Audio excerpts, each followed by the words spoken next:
Hello everyone, good afternoon. जैसा कि हम फर्स्ट चैप्टर देखे थे कल, शीत युद्ध का दौर, और हमने उसमें ये देखा था कि अमेरिका का एक गुट और दूसरा सोवियत संघ, दो महाशक्तियाँ किस तरीके से सामने आती हैं। और ये शीत युद्ध होने से मतलब क्यूबा को लेके, क्यूबा मिसाइल संकट के वो भी देखा कि किस प्रकार क्यूबा मिसाइल संकट मतलब युद्ध होने से क्या हो गया, बच गया, मतलब नुकसान होने से बहुत कुछ चीज़ें बच गई। तो उसी प्रकार हम आगे चलेंगे और ये देखेंगे ध्रुवीय विश्व का आरंभ। दो ध्रुवीय विश्व का आरंभ में दो खेमे में बढ़ जाना। ग्रुप क्या था, दो खेमों में बढ़ गया था, एक था अमेरिका और दूसरा था सोवियत संघ। तो ये दो भागों में बढ़ गया था और ये काफ़ी वर्चस्व इन दोनों देशों का था। तो इसके बारे में हम पढ़ेंगे कि किस प्रकार इनका आरंभ हुआ और ये क्या चाहते थे कि जो दो बड़े गुटों में बट गए, डिवाइड हो गए। देखिए, अपना प्रभाव क्षेत्र बढ़ाते हुए तथा उनमें प्राप्त अन्य लाभों को देखते हुए महाशक्तियाँ छोटे देशों को साथ रखना चाहते थे।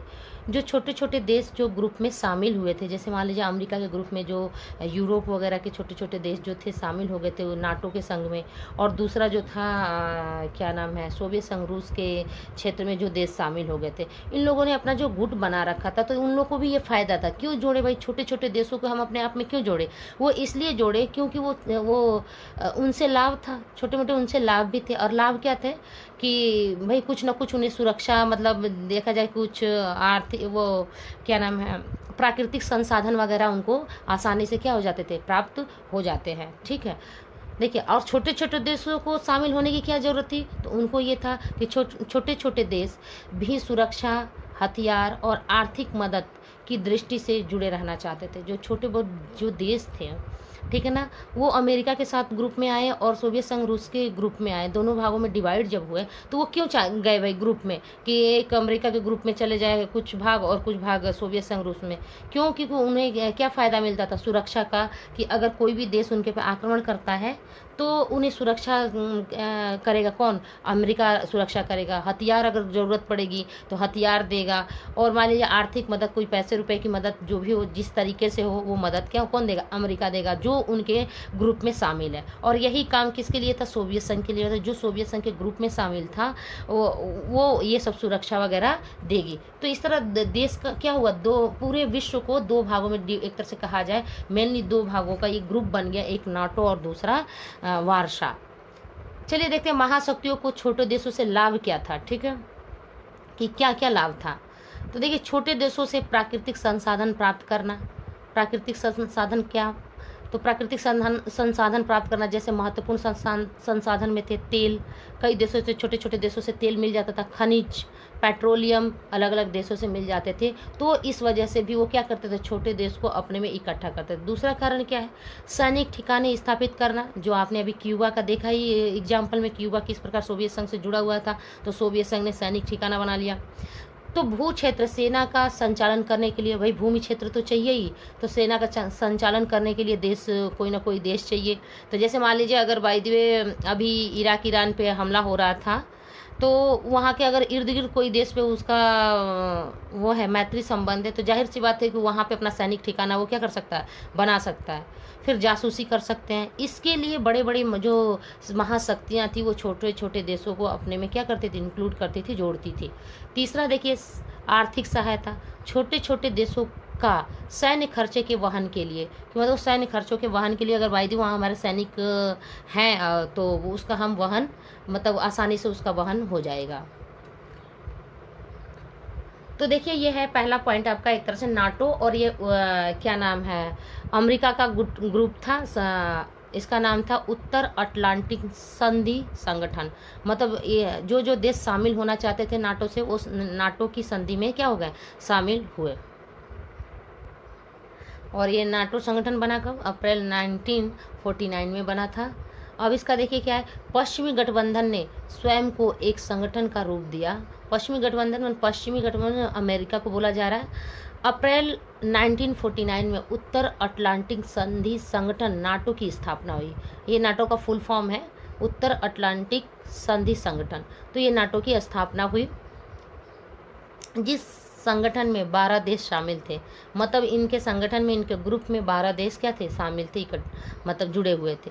इस संगठन ने घोषणा किया क्या कहा भाई कि उत्तरी अमेरिका अथवा यूरोप के उन देशों में से किसी एक पर भी हमला अगर होता है तो उस संगठन में शामिल सभी देश उस पर क्या करेंगे, हमला माने उस देश पर हमला मानेंगे। अगर मान लीजिए किसी क्षेत्र पे किसी देश पे जो मान लीजिए इस ग्रुप में है, नाटो ग्रुप में ऐड है कोई देश, जैसे मान लीजिए नाटो ग्रुप में मान लीजिए ऐसे भारत तो ऐड नहीं था, कोई दूसरा ही देश जैसे यूरोप का कोई देश ऐड है, ठीक है ना। तो उसमें क्या है कि उसमें उस छोटे क्षेत्र पे या छोटे देश पे अगर कोई देश आक्रमण करता है तो वो उस देश पे आक्रमण ना करके ये माना जाएगा कि उसने अमेरिका पे क्या किया है, आक्रमण किया है। तो सारे संघ एक साथ क्या होंगे, इकट्ठा करके उस देश से क्या करेंगे, युद्ध करेंगे। तो ये था। तो नाटो में शामिल हर देश एक दूसरे की क्या करेगा, मदद करेगा। अगर कोई जरूरत पड़ती है तो हर एक देश एक दूसरे की क्या करेगा, मदद करेगा। अब देखिए वारसा संधि, ये ग्रुप किसका था, सोवियत संघ का था, और उन्होंने भी इसको टक्कर देने के लिए नाटो को अपना एक वारसा संधि बनाया, वारसा ग्रुप बनाया, जिसका स्थापना 1955 में हुआ था, 1955 में हुआ था वारसा संधि का। नाटो की तरह पूर्वी गठबंधन को वारसा संधि के नाम से जाना जाता है। जिस तरीके से पश्चिमी ग्रुप को कहा गया नाटो, उसी तरह पूर्वी गठबंधन को क्या कहा गया, वारसा कहा गया, सोवियत संघ रूस वाले गठबंधन को। इसकी अगुवाई सोवियत संघ ने की। जैसा कि मतलब ये जो ग्रुप बनाया गया इसका किसने बनाया, सोवियत संघ ने बनवाया। इसकी स्थापना 1955 में हुई, 1955 में हुई, और इसका मुख्य काम क्या था, नाटो में शामिल देशों का यूरोप से मुकाबला करना। मतलब जो यूरोप के बहुत कुछ देश जो थे नाटो में सम्मिलित थे, तो उसका ये सामना करने के लिए ये अपना ग्रुप बनाया। चलिए अब इसको हम मैप के माध्यम से देखते हैं कि कौन कौन से।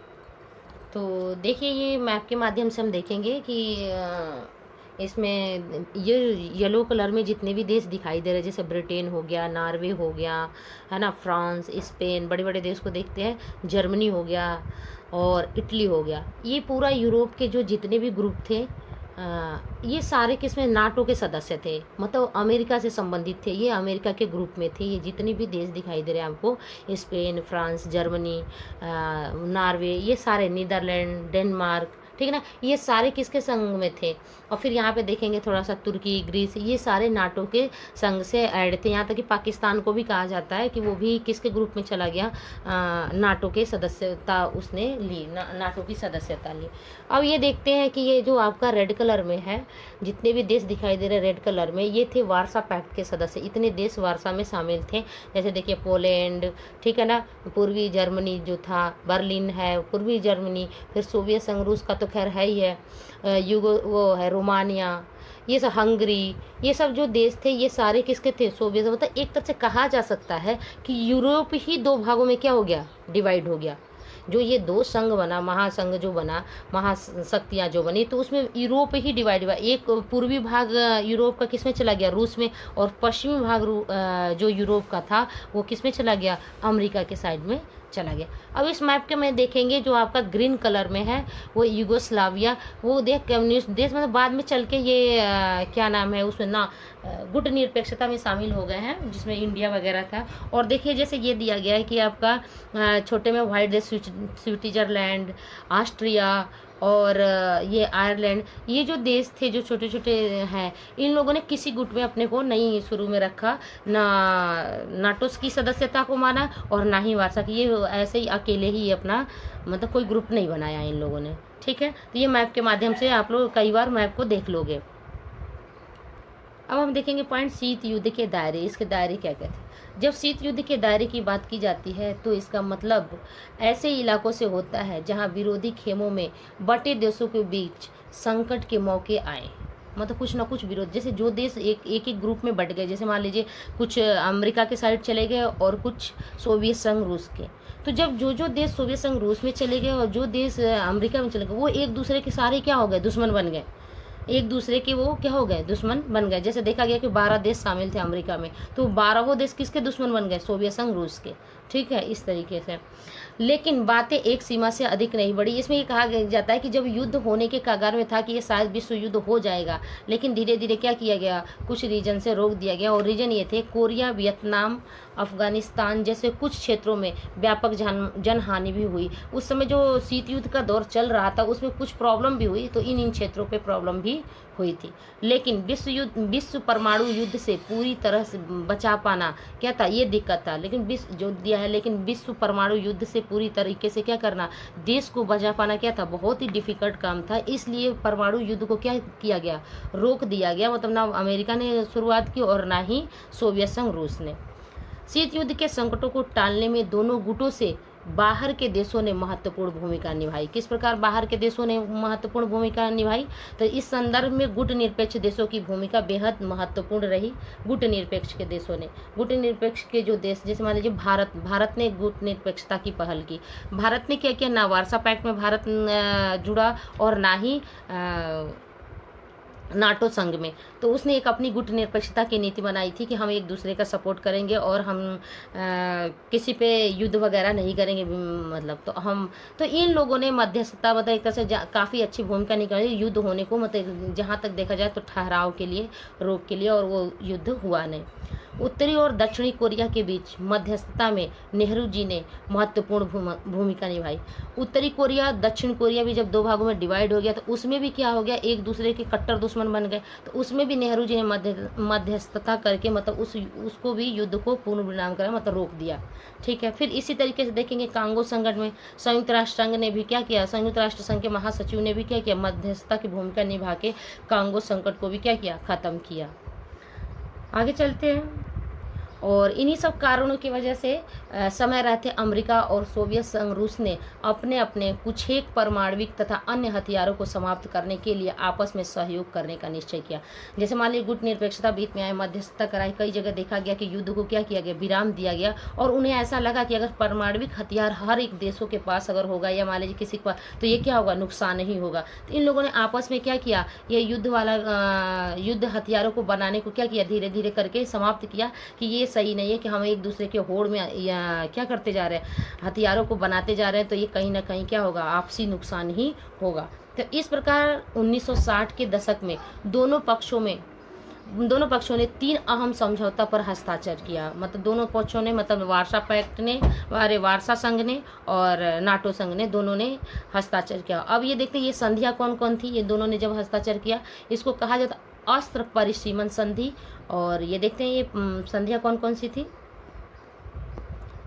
परमाणु परीक्षण प्रतिबंध संधि, परमाणु परीक्षण प्रतिबंध मतलब उस पर प्रतिबंध, रोक लगा दिया गया परमाणु परीक्षण पे। फिर परमाणु अप्रसार संधि, मतलब इसको विकसित ना किया जाए, बहुत ज़्यादा मात्रा में इसको बनाया ना जाए, जरूरत भर के, मतलब पहले शुरू में जो बना दिएगा बस वहीं तक किया जाए और इससे अधिक ना बनाया जाए। ठीक है।